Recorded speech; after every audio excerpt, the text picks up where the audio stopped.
21st Precinct, Sergeant Waters. Yeah? Yeah? How many women? Well, what is it, a bargain sale there? What do they want? Yeah? Yeah? You are in the muster room at the 21st Precinct, the nerve center. A call is coming through. You will follow the action taken pursuant to that call from this minute until the final report is written in the 124 room at the 21st Precinct. All right. I'll send a car around there. Right away. Yeah. Okay. 21st Precinct, transcribed. It's just lines on a map of the city of New York. Most of the 173,000 people wedged into the 9/10 of a square mile between Fifth Avenue and the East River wouldn't know if you asked them that they lived or worked in the 21st. Whether they know it or not, their persons and their property is the job of the men of the 21st Precinct. The 21st, 160 patrolmen, 11 sergeants, and 4 lieutenants, of whom I'm the boss. My name is Kennelly, Frank Kennelly. I'm captain in command of the 21st. I was working my day tour, 8 a.m. to 6 p.m. The weather had turned exceedingly cold over the weekend, and for the first time, the men turned out in their winter overcoats. After the platoon marched out the front door, I went into my office to read over reports of occurrences in the command during the last 24 hours while I was off duty. Shortly after 9 o'clock, I walked out into the muster room, through the back room, and across the iron bridge into the station house annex, which houses the cells where prisoners arrested in the precinct are held until taken to court. According to procedure, and in the company of Patrolman Bailey, the station house attendant, I made an inspection of the cells to see that they were clean and supplied with paper drinking cups, towels, and so forth. After I concluded this inspection, I returned to the back room and headed toward the muster room, where a heated discussion was going on between the desk officer, Lieutenant Gorman, on the one hand, and several women on the other. Now, please. Now, please.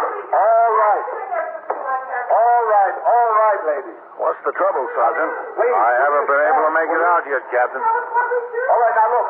21st Street, Sergeant Waters. All right. Now, wait a minute. Just wait a minute. One at a time. Means one at a time. What do you got, Red? Haven't found out yet, Captain. Now, one of you's got to do the talking. Who will it be? Mine's the most valuable. I'll talk plenty. Let it be me. All right. Now, wait a minute. You lady, what's your name? Me? Yes. Mrs. Purford. Mrs. Sarah Purford. All right. Now, let's let Mrs. Perfect tell what happened. And the rest of us will just listen. We'll all get our turns. All right? All right. All right, Mrs. Perfect. Well, he stole our fur coat. Who did? The furrier. What's his name? Audley. What's his first name? George C. How'd he come to steal your coat? Well, it's not... Wait a minute. Is he in business over on East 86th Street? Yes. Fernhill Furriers? That's right. 738 East 86th Street. I had my coat in storage there since May, and I can't get it back. Neither can any of us, can we? That's right. So why won't he give them back to you? Well, he keeps saying he will. But he never does. I've been trying for 2 weeks. 2 weeks? I've been trying for months. All right. Okay. Does he give any reason? Well, I had to have a new lining put in mine. He keeps telling me the material hasn't come in yet. Then he tells her the right fur isn't there yet. That's right. The sleeves were a little bit worn. He was going to get skins to match. I see. But mine was just being stored, and I can't get it back. And there weren't any repairs to mine, and he keeps stalling me. Well, what did he tell you? Well, he keeps telling me that... Just a minute. I'm supposed to do the talking. No, that's all right. I'd like to hear what he keeps telling us. Oh, well, excuse me. Well, he keeps telling me that he has much storage space business, that he didn't have enough room in his own vault to store the coats. And, well, so he had to send most of them over to a wholesale storage company. And mine's not back yet. Well, maybe he's right. Maybe he's just having a hard time getting the work out. Oh, no, it's nothing like that. Are the three of you friends? No, we don't know each other, do we? No. You see, we were at the store this morning, and he didn't open up. It was 9:30 and he didn't show up. There were the 3 of us and 10 other women waiting for him. We all had coats in there being fixed or stored or something like that, and we got to talking. we found out that he'd been stalling all of us. Stalling us for weeks about our coats. Anyway, I said I was willing to do something about it. I was the one who said it. It doesn't make any difference who said it. We decided to come over here and see if anything could be done about it. That's right. And what makes you think he stole your coat? If he didn't steal them, where are they? Well, the store is still there, isn't it? The store is still there, but he isn't. He didn't open up today. That's right. Yeah, all right, all right. You're Mrs. Perfect. That's right. And you? Mrs. Tressiter, Mrs. Amy Tressiter. Miss Neal, Doris Neal, Niall. What kind of coat is yours, Miss Neal? Well, it's not a coat exactly. It's a jacket. Silver fox jacket. Mrs. Perfect? Mine's a coat. It might be only muskrat, but it's a full coat, and I paid $400 for it. Did you buy it there? I should say not. I bought it on Fifth Avenue. Oh, two. Yeah, what kind? Honey, you don't seem very excited. If mine was a mink coat, I'd be over there with an axe. Well, you don't accomplish anything by getting excited. That's right. Mink coat, and I'm screaming about a lousy silver fox jacket. Besides, my husband said that if I didn't get the coat back today, I should report it to the police and then call the insurance company. Oh, the insurance company. I knew there must be a reason she wasn't excited. Well, I don't have any insurance, and I want my coat back. Well, who said I didn't want mine What are back? you worried about if you got insurance? I like my coat. All right, I want it back. Okay. Look, I want you to tell me how come there was such a crowd there this morning. Well, he kept stalling and stalling us. And finally he told everybody Monday. Come back Monday morning and we could have our coats. Isn't that what he told you? That's right. And he didn't open up this morning. We'll go over there now. I bet you there are at least 20 women hanging around the store outside. At least 20. There were at least 10 there already when we decided to come over here. Isn't that right? Yes, that's right. About 10, including ourselves. Besides ourselves. Miss Tressiter, did you store your coat there last year? Well, no, I didn't. I don't think he's been open that long to stored coats last year. Yes, he has. I stored mine there last year. And you didn't have any trouble getting it out in the Oh, fall? no trouble at all. I brought in the receipt and he gave it to me. He was just as nice as you please. He was nice. He was a very nice man. Get any compliments out of me, I'll say that. But what we'd like to know is what can be done about it. Well, in the first place, there's no evidence yet that he stole any of your furs. Well, I'd like to know what you call it. Well, he told you to come back on Monday. Well, today's Monday and we were back. Where was he? No place in sight. The store was locked up tight. Lieutenant, will you get the card out of the business house file? That's Final Poria, 7380 State 6. Yes, that's right. And his name is Audley. George Yes, I Audley. know. What good's that going to do? Well, I want to see if he's opened up yet. Well, you can count on it. He hasn't. When did you take your coat in to be stored, Miss Tressiter? In May. Oh, wait a minute. I've got the store's receipt right here in my bag. Here, May the 3rd. What value did you place on it? Well, we paid $4,000 for it. $4,000? Of course, that was nearly 2 years ago, and it will be 2 years Christmas. It was a Christmas gift for my husband. This Christmas, somebody should give me a husband like that. Here it is, Captain. Yeah. All right, bring over to the store. He's not going to be there. Take my word for He it. can try, can't he? Sergeant, bring it out on here. Yes, sir.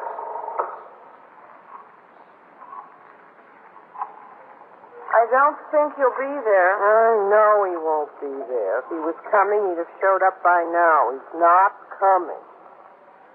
It's ringing. Could ring all day. This is all well and good, but it's not going to get my coat back. Still ringing. I want some actionable get action. That's what I say. Oh, we've got to have a little patience. When the wind is blowing and I got chills, I don't worry about patience. No answer, Captain. Home number listed there? Yes, sir. Try that. There's the lineup, Sergeant. Yes, sir. Did you say you have his home phone number there? Yes, that's right. Well, what is it? Well, I'm sorry I can't give you that information. Anybody's entitled to it now. We are, aren't we? After all, he's got a coat. It's ringing there.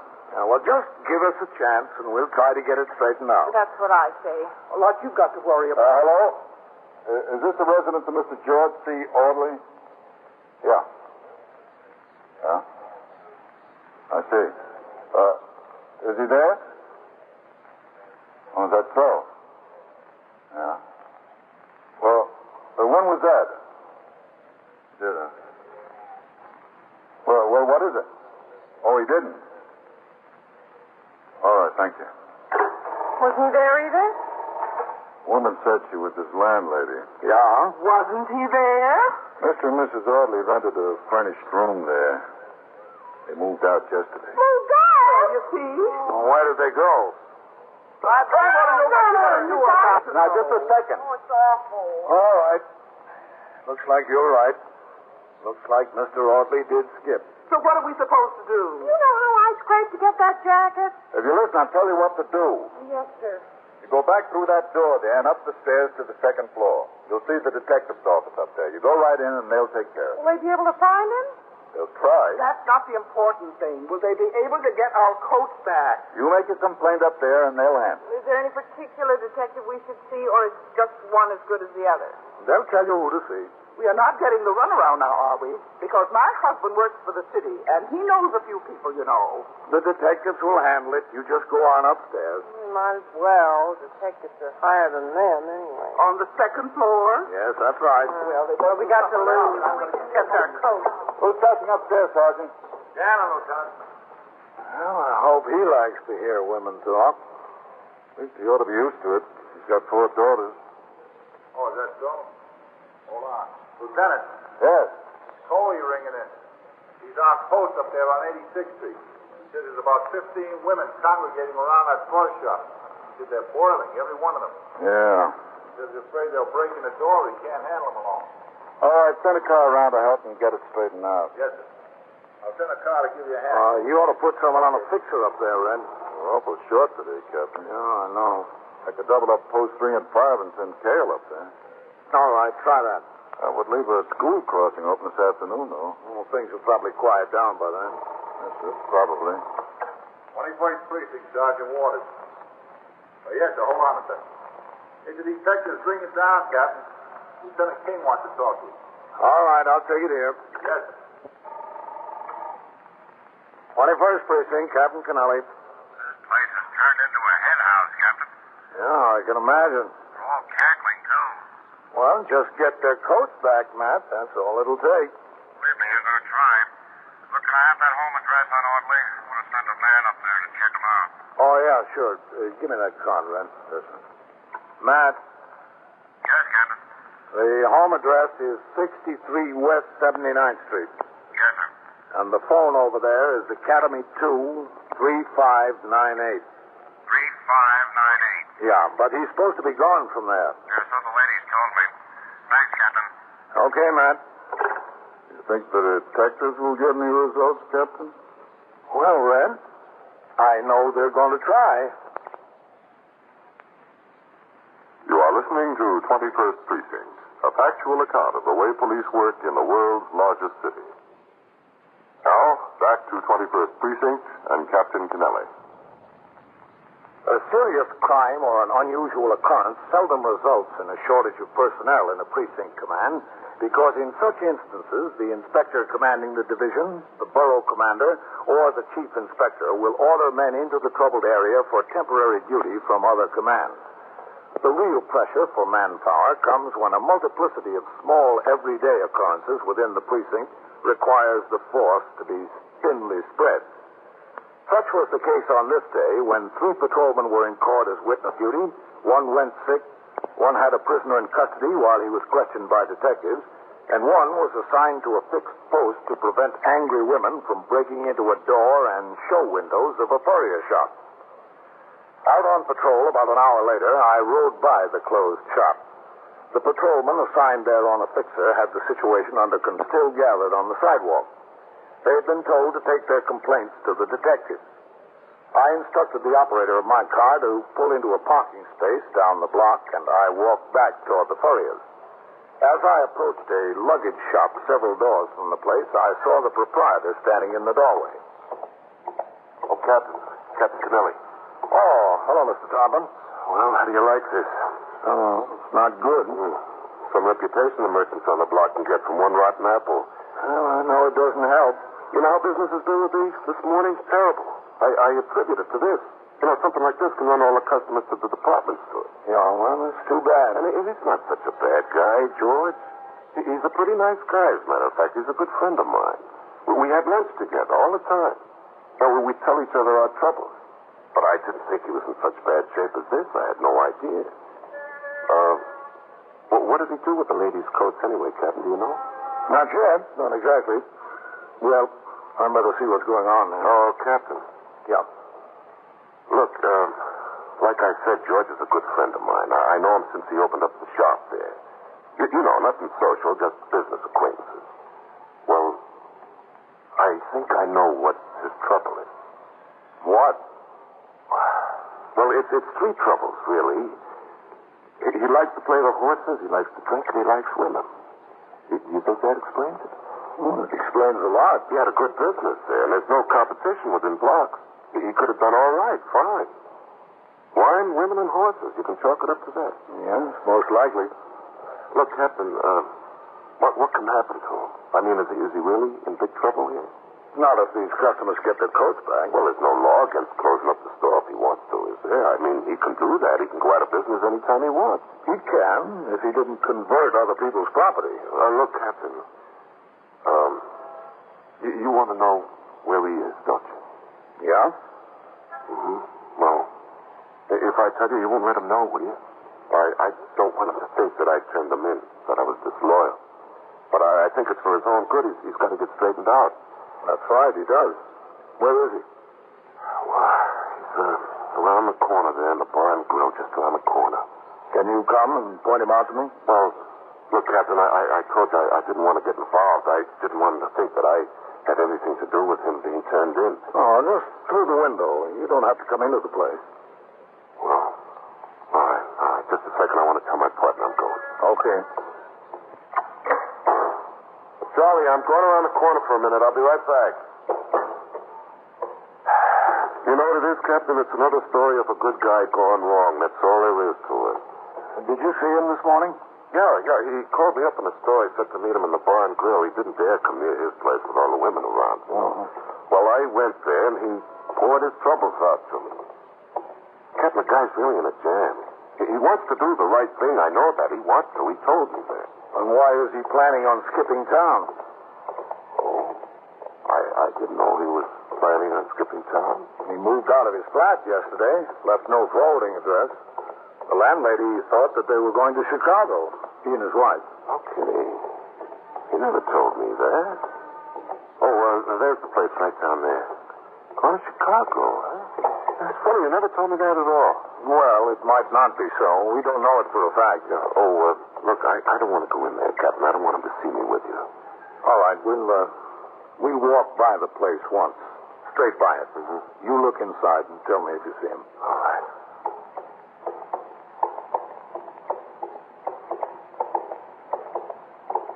Well? Yeah, I see him. He's in the second booth toward the window there. All right, Lou. Thanks. Oh, Captain, please. Don't tell him it was me that turned him in. You know, friend's a friend. And I think I'm doing it for his own good. You agree with me? Yes, I agree with you. Yeah, well, I better get back to the store. Go ahead. Yeah, I'll see you, Captain.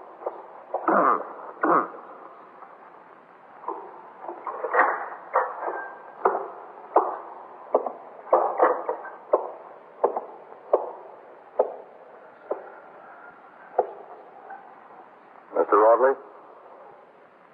Oh. Hello. You're the Mr. Audley that runs the Fernhill Furriers? I'm the Mr. Audley who did run the Fernhill Furriers. A lot of women are looking for you. I know it. I know they are. Shame. It's too bad. I think you better come with me. Not to the store, huh? You're not going to take me over there. No, to the station house. That's good. Any place but the store. Care to have a drink before we go? No, thank you. And there's one last gulp in this. You mind? Go ahead. Thanks. Well, you know, you dread the day. You know what's going to happen, but you dread the day. Not like that at all. It's a big relief when it's all over. Into my car without his being noticed in front of the shop down the block. En route to the station house, he began to tell me of his troubles. He continued as we got out of the car, walked up the front steps and into the muster room. Everything went wrong. Nothing went right. Right here, Mr. Audley.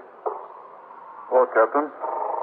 Fred, this is Mr. George Audley. Man has been causing a revolution, huh? Well, I didn't know it was that bad. You didn't? It's been like ladies' night in a Turkish bath around here. Red, are there any complainants upstairs in the detectives? According to my last census, Captain, there was 7 steaming mad females up there, all with murder in their hearts. Can imagine. Red, ring upstairs to Lieutenant King. Tell him I've got Mr. Audley and I'm taking him into my office. Yes, sir. Thanks, Captain. Oh, thank you, Sergeant. Yes. I've got to protect city property as well as you. This is Lieutenant Gorman. Let me talk to here. Lieutenant King. I guess I'm pretty much city property now, too, huh? Yeah, pretty much. Inside. All right. Sit down over there, Mr. Audley. Thank you. Right here? That's fine. I suppose I'm entitled to get a lawyer. Oh, sure. You're entitled to a lawyer. I don't know how much good it'll do me. I don't have any money for one. Oh, what a mess. What a mess I got myself into. Well, if you give these women back their furs, it won't be so bad. I'd like to, Captain, believe me, but I can't. I'd sure like to. Yes? Lieutenant King. Come in, man. Hello, Captain. Hello, man. So this is Mr. George Audley. Yeah, that's right. I'm Lieutenant King. Glad to know you. I don't know whether I can say the same thing. I sure heard a lot about you this morning. I can imagine. Where have you got all these ladies' coats? Well, that's just it. I don't have them. Well, what did you do with them? Well, last spring, when the weather began to get warm and they didn't need their fur coats anymore, the customers started to bring them in for storage and for repairs. Yeah? Well, it so happened that at that time, last April and May, I was in desperate need of money. So instead of storing them, you sold them? No, not right away. I had every intention of giving the women back their coats. Every intention in the world. When I first started, I pawned them. I took them around to different shops, and I got loans on them. You were going to redeem the loans in time to have the coats ready for the women in the fall? Yeah, that was my intention. What did you use the money for that you got from pawning the coats? Oh, fish and debts, and my rent. And to bet on the horses? A little bit. You know it's more than a little bit. All right, I bet on them a lot. How many coats did you pawn? Oh, I don't know. It's been about 100, 125, maybe 150. That you pawned? Yeah, that's all I pawned. But, you know, I sold some outright, too. Oh, did you? Yeah. See, along about the middle of May and the 1st of June, things got really bad. I mean, terrible. No favorites for winning. Well, the favorites were winning all right, but when they won, I wasn't on them. How many coats did you sell outright? 75, 100. Who'd you sell them to? Other furries. What'd you tell them? I told them the customers left the coats with me to be sold. Or that they had traded them in on something else. The other furriers and I negotiated a price, and they bought them. How much money was involved altogether? Any idea? Yeah, I got an idea. Something like $20,000. How much do you have left? 500. 500 out of 20,000. That's the way things go. Things sure went pretty bad as far as you were concerned. Sure did. But I had no intention of taking anything from anybody. I didn't want to cheat those women, honest. I didn't want to sell their coats. It was just a situation that I found myself in. I was desperately pressed for money. You got no idea. Yeah, sure I don't. I was being squeezed from all sides. No, you haven't seen any squeezing yet, Mr. Audley. The worst of it is just about to start. Yeah, I know. $20,000. But it was my intention to make every penny of it good, to give every woman back her coat. That might have been, as long as you were pawning them. You might have had the intention to redeem them in time for this fall.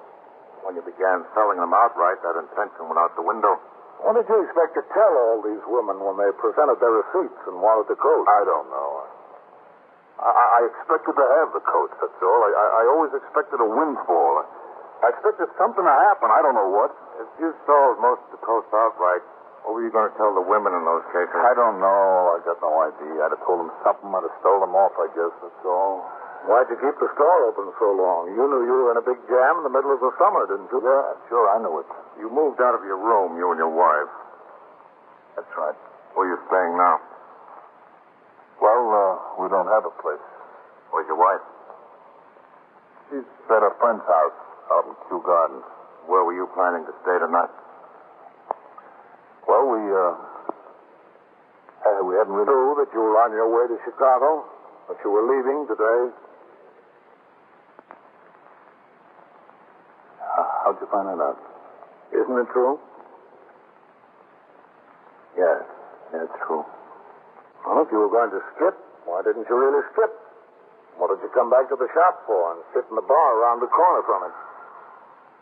That's another story. Oh, I'm sure we'd like to hear it. All right, if you'd like to hear it.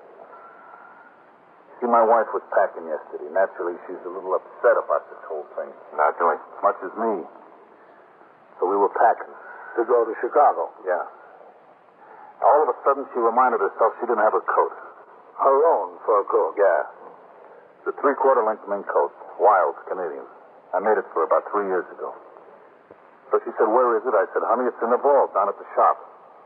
So immediately she got suspicious. She accused me of selling it or pawning it along with the rest of them. I said, honey, I wouldn't do that to your coat. I wouldn't do that at all. She didn't believe me. And it is, they're honest. It's in the vault down there. I wouldn't do a thing like that to her. It's my wife. I wouldn't sell her coat. It's the only one you didn't sell, huh? No, there's a few I didn't sell. But I didn't sell hers. I didn't pawn it. It's really in the vault down at the shop. But she didn't believe you? No. No, she was sure I sold it. So she said either I go to the shop and get the coat or she don't go to Chicago with me. And that's why you were hanging around the neighborhood in the bar.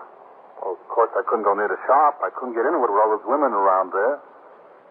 And I couldn't go get my wife until I had her coat. Guess I'd been better off if I'd have sold it. It was brought $1,500, maybe $2,000. 21st Precinct, Captain Canale. Captain, one of the women must have saw Mr. Audley go into your office. The word's out. They're all out in the muster room now. They're crying for blood. How many? Oh, 7 or 8. All right, thanks. Well, they found out you're here, Mr. Audley.